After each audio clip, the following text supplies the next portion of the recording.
प्रदेश के पूर्व मुख्यमंत्री व समाजवादी पार्टी के राष्ट्रीय अध्यक्ष अखिलेश यादव मंगलवार को निवाड़ी पहुंचे, जहां उन्होंने ओरछा में रामराजा सरकार के दर्शन करने के बाद सपा प्रत्याशी मीरा दीपक यादव के समर्थन में ओरछा से निवाड़ी शहर तक रथ यात्रा निकाली, जिसमें लोगों का अपार समर्थन देखने को मिला, जिसको देखकर अखिलेश यादव गदगद हो गए और उन्होंने यहां तक कह दिया कि वह निवाड़ी विधानसभा में ऐतिहासिक जीत हासिल करने जा रहे।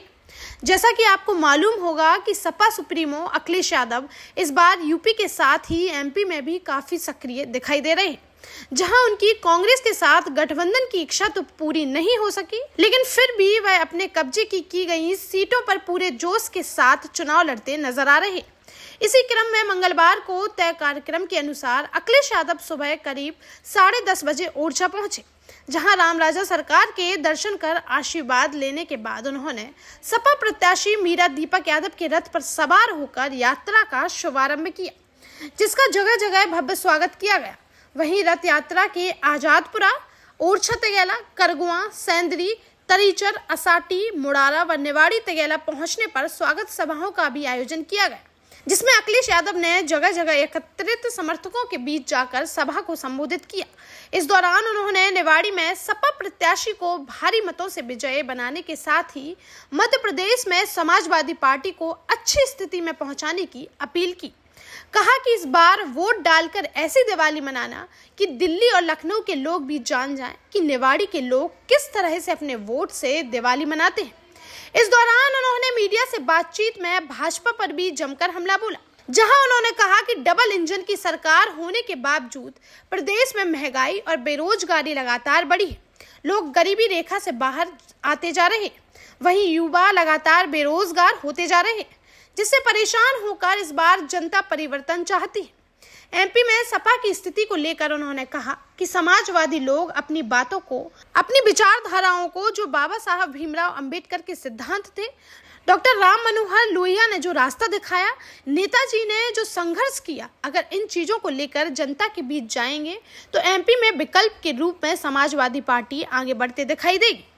हवाई जहाज से उतरे थे प्रधानमंत्री सड़क पर, जिस पर एयरपोर्ट का हवाई जहाज उतरा था, अगर वो सड़क किसी ने बनाई थी तो समाजवादी लोगों ने बनाई थी। ये मध्य प्रदेश में 10 साल से कि 20 साल से हैं, लगभग 20 साल हो गए इनको।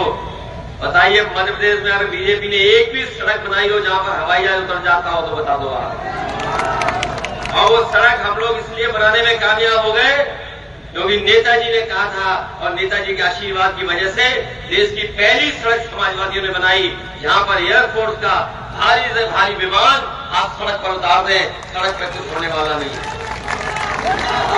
इसलिए हम लोग आगे की सोच रख के काम करने वाले लोग हैं, इसलिए अपने लोगों से हम निवेदन करने आए हैं कि अपना तो वोट देना ही देना, जो नाराज होने मनाना, दूसरे लोगों का भी साथ ले लेना, सहयोग ले लेना। और इस बार हम लोगों ने तय किया है, निवाड़ी विधानसभा जीतने के बाद और मध्य प्रदेश की सीटें जीतने के बाद समाजवादी पार्टी मध्य प्रदेश में रुकने वाली नहीं है। हम लोग लगातार यहाँ पर काम करेंगे, लगातार, क्योंकि उत्तर प्रदेश में तो हम लोग कामयाब हो गए हैं। अगर मध्य प्रदेश में भी हम लोग कामयाब हो गए तो हमारे गरीब किसान और तमाम समाजवादी लोग जिन्हें वर्षों से सम्मान नहीं मिला है, उनको हम सम्मान दिलाने का काम समाजवादी लोग मिलकर के करेंगे। इसलिए इस लड़ाई में साथ देना, अब दिन नहीं बचे हैं। दिवाली के बाद आपको वोट ही डालना है। दिवाली ऐसी मनाना वोट डाल के कि दिल्ली और लखनऊ वाले जान जाएं कि यहाँ पर निवाड़ी में वोट डाल करके कैसे दिवाली मनाते हैं यहाँ के लोग। इसलिए मदद करना और जिताओगे आप लोग, एक एक वोट देकर के जिता देना। बहुत बहुत धन्यवाद। हम लोग चुनाव प्रचार में उतरे हैं, हमें पूरा भरोसा है कि आशीर्वाद हम लोगों पर रहेगा। जहां तक मध्य प्रदेश के चुनाव का सवाल है, यहाँ की जनता परिवर्तन चाहती है और परिवर्तन इसलिए भी चाहती है कि कभी बीजेपी कभी कांग्रेस, और जो बुनियादी समस्याएं उनका अभी तक समाधान नहीं हुआ है। आज भी महंगाई है, बेरोजगारी चरम सीमा पर है, और जो आंकड़े हमें दिखाई दे रहे हैं, अगर हम आंकड़े देश के माने तो 100 में 84 लोग बेरोजगार हैं। और मध्य प्रदेश के अगर आंकड़े सच्चाई से कभी भी जमीन पर पहुंचेंगे और जमीनी हकीकत के अगर आंकड़े होंगे तो 90% यहाँ का नौजवान बेरोजगार है। यहाँ के कमजोर लोग जिन पे खेती-बाड़ी नहीं है वो मजबूरी में पलायन कर रहे हैं। सोचो ये दुर्दशा हो, 20 साल सरकार एक पार्टी की रही हो, दिल्ली में एक सरकार रही हो। क्या डबल इंजन की सरकार इसलिए बनी थी कि बेरोजगारी बढ़ाएं? डबल इंजन की सरकार इसलिए बढ़ी थी कि महंगाई बढ़ाएं? ये जो बड़ी बड़ी बातें कर रहे हैं कि गरीबी रेखा से लोग बाहर आ गए हैं। अगर गरीबी रेखा से लोग बाहर आए हैं तो आप बताइए फिर 5 साल आपको राशन देना पड़ रहा है। ये देश का कमजोरी दिखाता है हमारी अर्थव्यवस्था को, और ये हमारा दुर्भाग्य है। और कम से कम उन लोगों के लिए सोचने का वक्त है कि इतने बड़े पैमाने पे गरीब हैं जिनका अभी भी हम जीवन यापन अच्छा नहीं कर पा रहे, जीवन स्तर बेहतर नहीं कर रहे। इसलिए विकल्प के रूप में समाजवादी पार्टी को यहाँ जनता चुनने जा रही है, जिताने जा रही है। दीपक यादव और उनकी पत्नी पहले भी विधायक रहे हैं। मुझे उम्मीद है इस बार जनता का आशीर्वाद मिलेगा और ऐतिहासिक वोटों से जीत करके समाजवादी पार्टी जाएगी। देश का जाना माना सैनफिन ग्रुप आपके लिए फिर लाया है झांसी में वास्तु के हिसाब से फ्लोर प्लान सहित एक शानदार टाउनशिप, जिसमें सुरक्षा की दृष्टि से सीसीटीवी, एक ही ग्रैंड गेट से एंट्री और एग्जिट, चौड़ी सड़कें, parking, car wash area, senior citizen and international fountain parks, swimming pool, gym, badminton, tennis आदि courts, school, hospital, shopping mart आदि कई सुविधाएं। इसीलिए तो हम झांसी में लोगों की पहली पसंद।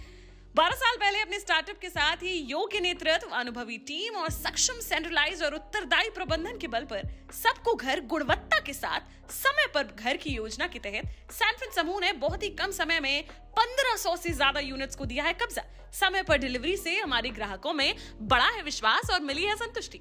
सैनफिन समूह ने बहुत कम समय में Sanfin Ashok city, green homes residency, green homes city, Sanfin Ashok valley, Delhi public school, Sanfin शाखा, केन सैनफिन अस्पताल सहित कई अन्य परियोजनाओं के साथ नई झांसी के निर्माण में स्थापित किया है एक बड़ा मुकाम। तो आप भी आज ही आइए अपने परिवार के साथ और कीजिए अपने सपने साकार।